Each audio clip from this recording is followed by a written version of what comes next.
Saudaraku, hari ini kita genapkan saudaraku baptisan air dalam nama Bapa, Anak dan Roh Kudus. Terpujilah Tuhan, saudaraku. Haleluya.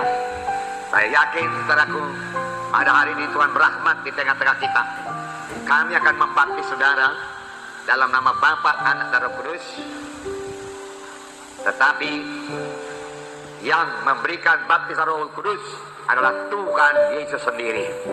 Dan saya percaya, saudaraku, Tuhan Yesus mau dan Tuhan sudah siap sedia membaptiskan saudara dengan Roh Kudus pada sore hari yang indah ini. Dengan tegas Tuhan Yesus berkata, sebelum dia naik ke sorga, dia berkata, tunggulah di Yerusalem sampai kamu dilengkapi dengan kuasa dari Maha Tinggi.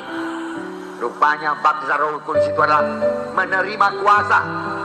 Kalau saudara menerima baptisan Roh Kudus, saudara menerima kuasa. Kuasa untuk menjadi saksi Tuhan, kuasa untuk mengalahkan dosa, kuasa untuk mengalahkan semua duniawi dan kedagingan, dan kuasa saudaraku untuk mengalahkan semua setan iblis. Saudara yang kekasih dalam nama Yesus, itu sebabnya pada waktu Paulus melayani pada sidang di Efesus, dia menanyakan satu perkara, sudahkah kamu menerima Roh Kudus tatkala kamu percaya? Mengapa? Karena baptisan Roh Kudus satu kelengkapan bagi anak-anak Tuhan. Tuhan Yesus berkata, kamu akan menerima kuasa kelak apabila Roh Kudus turun ke atas kamu, dan kamu menjadi saksi bagi Yerusalem, Yudea, Samaria, hingga sampai ke ujung bumi. Jadi menerima baptisan Roh Kudus, menerima kuasa.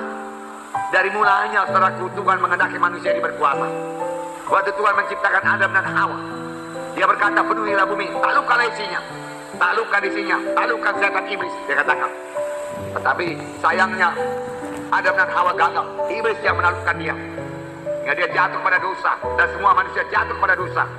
Tapi kemudian Allah Bapa memberikan Tuhan Yesus untuk mengubahkan nasib manusia ini, membawanya daripada hukuman pada hidup yang kekal, pada keselamatan menjadi anak Allah. Ini yang kita peringati pada hari Natal ini. Saudara, Yesus datang lagi di Bethlehem untuk menyelamatkan manusia yang berdosa, mati menebus manusia yang berdosa, dan manusia tidak perlu ke neraka tapi ke sorga.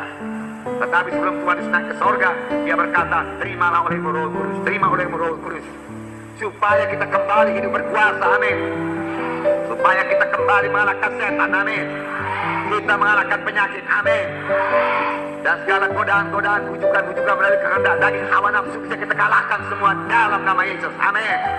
Dan kita semua boleh berbuah lebat karena kita semua menjadi saksi yang berkuasa. Tuhan mengurapi kesaksian kita, amin. Itu gunanya Roh Kudus. Sekaligus Roh Kudus memberikan buah Roh Kudus, membentuk karakter dalam kita, karakter dalam kita. Nah, buah Roh Kudus pada hari ini, pagi hari tadi kita mendengarkan firman Tuhan mengenai salah satu dari buah Roh Kudus, yaitu damai. Damai itu buah Roh Kudus. Yesus membawa damai, anak-anak Tuhan juga membawa damai. Kemana saja kita bergerak, kita bawa damai. Tuhan Yesus kalau dia masuk ke rumah, dia katakan damai bagi rumah ini. Dan dia mengajarkan murid-muridnya kalau masuk ke rumah orang lain juga katakan damai bagi rumah ini.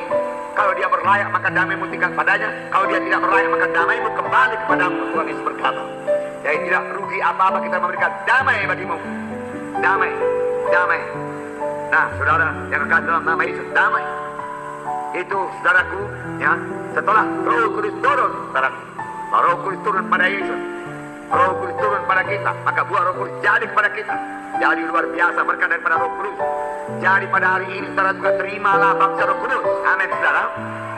Dalam berbahasa roh pada hari ini kami akan membaptis saudara dengan baptisan air dalam nama Bapa, Anak, Roh Kudus. Tetapi ia yang datang kemudian daripadaku, kata Yohanes Pembaptis, yaitu Tuhan Yesus, dia akan membaptiskan kamu dengan Roh Kudus dan dengan api. Dua-dua itu menggambarkan kuasa.